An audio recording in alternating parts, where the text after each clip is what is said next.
Okay, we're going to go back to section 2.5, which is transformations, and we're looking at 3 out of 4 transformations. And so here's an example: f of x equals 3 times the quantity x minus 2 squared plus 1. The first graph is always going to be y equals x squared for when you have the square function. So I've got that drawn. Now the second graph is y equals 3x squared. The second graph is always a vertical stretch or shrink of graph 1. Okay, so here we're going to be vertically stretching the graph by a factor of 3. Okay, and how I know that, I always take care of the number that's in front of the squared part. Y equals 3x squared. And so 0, 0 is going to be at 0, 0 still. 1, 1 is going to be at 1, 3. And negative 1, 1 is going to be at negative 1, 3. 2, 4 is going to be at 2, 12. And negative 2, 4 is going to be at negative 2, 12. And both those are off the scale that I've selected here. The third graph is always a shift to the left or to the right of graph 2. Here I'm going to the right because that's a minus 2. So I got y equals 3 times x minus 2 squared. So all these points I just need to bump over to the right 2. 0, 0 is going to be at 2, 0. 1, 3 is going to be at 3, 3. And negative 1, 3 is going to be at 1, 3. And I draw that curve again. Okay, the last graph is always my original function. Y equals 3 times x minus 2 squared plus 1. And the last graph is always going to be a shift up or down, and that's the last thing that I do. So as long as you get the vertical stretch or shrink in graph 2, you should be fine. So in this graph, I am taking the function and I'm adding 1. Well, 1 means I'm going to shift up 1 unit. So 2, 1 is on the graph. 3, 4 is on the, or 1, 4 is on the graph, and 3, 4 is on the graph. Okay. Suppose that we have the function f of x equals 2x squared plus 4x minus 1. Okay, so we need to do some completing the square to get the function into a process where we can identify the transformations. So I'm going to complete the square here. The 2 is in common to the 2 factors involving x, so I'm going to factor that out. And 2 times x squared plus 2x minus 1. Okay, so half of 2 is 1, squared is 1. Now, I don't want to add 1 to both sides. I need to subtract 2. I need to subtract 2. That way it's like I've done no harm because I've essentially added 2. And so when I subtract 2, it's like I've done no harm and I've added 0. Okay? So the form that I get is 2 times x plus 1 squared minus 3. And I'm starting off with y equal x squared. Y equal 2x squared means that 0, 0 is going to be on the graph. 1, 2 is going to be on the graph. Negative 1, 2 is going to be on the graph. 2, 8 is on the graph. Negative 2, 8 is on the graph. Okay. Y equals 2 times x plus 1 squared means that I'm going to take the original graph, the one previously, I'm going to shift that to the left 1 unit. I'm going to the left 1 because I've got the x plus 1 squared. Okay, so all these points are going to bump them over to the left 1. Okay, 0, 0 is going to be at negative 1, 0. 0, 2 is going to be at 1, 2 is going to be at 0, 2. And negative 1, 2 is going to be at negative 2, 2. The last thing I'm going to do is I'm going to bump down 3 units, okay, with that minus 3 there.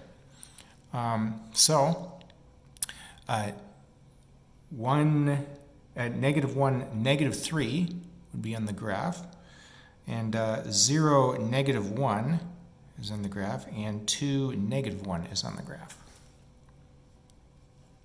Okay.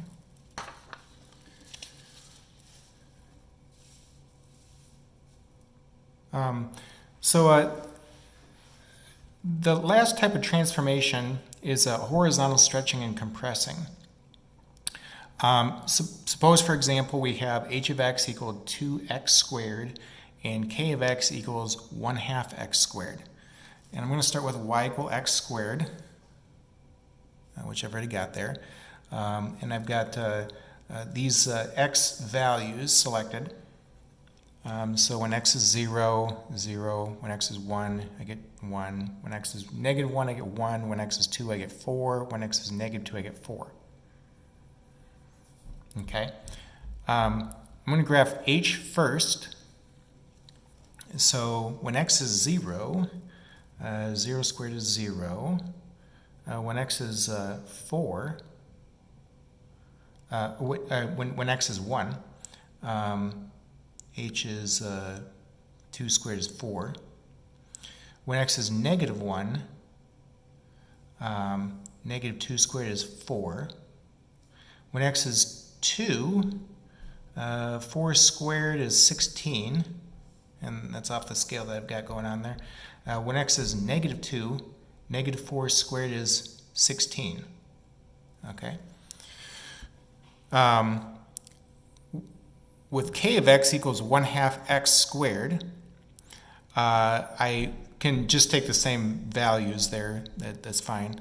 When x is 0, I get 0. When x is 1, I get 1/2 squared is 1/4. 0, 0. 1 1/4. When x is negative 1, negative 1/2 squared is 1/4. And when x is 2, I get 1 squared is 1. And when x is negative 1, negative 2, negative 1 squared is 1. Okay. So as far as horizontal stretch and shrinking goes, let's let y equal f of x be any one of the basic functions, and c be a real number. Then y equals c times f times x means that you're going to have a horizontal stretch if c is greater than or equal to 1, and you're going to have a horizontal compression if c is greater than 1. If c is equal to 1, you've done nothing, okay, to change the original graph if c is 1. And if c is a negative, you may have something that's going to be flipped or not. Okay, depends. But multiply x values by 1 over c to get the new graph. Okay. So for example, suppose that f of x is equal to 1 minus the cubed root of 2x, or negative the cubed root of 2x plus 1. That's the same thing. Okay. Negative the cubed root of 2x plus 1 means I'm going to start with the cubed root of x, which I've got there, and let me graph y equals the cubed root of 2x. Okay. The cube root of 2x means that I'm going to have a horizontal compression by a factor of, in this case, 1 over 2. Okay, or 1 half, or 1 0 0 0 would stay on the graph. 1 half 1 would be on the graph. Negative 1 half negative 1 would be on the graph. This should be 8 2. Okay, so 4 2 is on the graph, and negative 8 negative 2 goes to 4 negative 2. And of course I could check that by plugging in any of these values, like if x is 4, the cube root of 8 is 2. Okay. Now a negative in front of that means I'll be flipping this graph about the y-axis. So here's 0 0. Here's negative 1 half 1. Here's 1 half 1, negative 1. Here's 4 negative 2 and negative 4 2. Okay? And the plus 1 here means I'll be shifting this graph up 1 unit. So 0 1 is on the graph. 1 half 0 is on the graph. Negative 1 half 2 is on the graph. Negative 4 3 is on the graph. 4 negative 1 is on the graph. Okay. There's one problem that I liked that I was going to show you here on page 116. Problem number 79. It's right here. Okay. Suppose that 1 3 is a point on the graph of y equals 1 over x. Y equals f of x. What point is on the graph of y equals f of x plus 3 minus 5? Okay. Well, so 1 3 means I'll be shading the, I'll be moving the graph to the left 3 and then down 5. To the left 3 and then down 5. So basically I want to subtract 3 from x and subtract 5 from y. So negative 2, negative 2 would be on the graph, on the new graph. Okay, part B.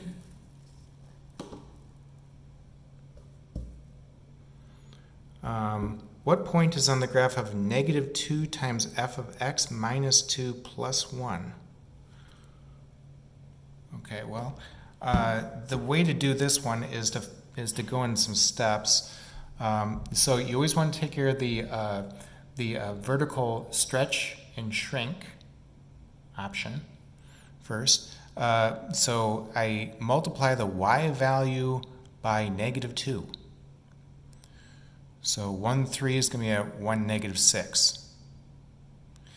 And then I want to slide that to the right 2. So 1 negative 6 is going to be at 3 negative 6. And then I need to slide that up 1 from 3 negative 6. Now that puts me at 3 negative 5 then. Okay. Part C of this. What point is on the graph of y equals f of 2x plus 3? Well, let's see here. So y equals 2x means that I would multiply x by 1 over 2, 1 half. So 1/2 3 would be on the graph. And I'd want to replace x with x plus 3/2. So I'd want to basically subtract 3/2 from x. Okay. 1/2 minus 3/2 gives me -1, 3 on the new graph. This will be the same as f of 2x plus 3. What I've got there. Okay, so the homework is on page 114. Be sure to look at those problems for me when you get a chance, and we'll stop right there.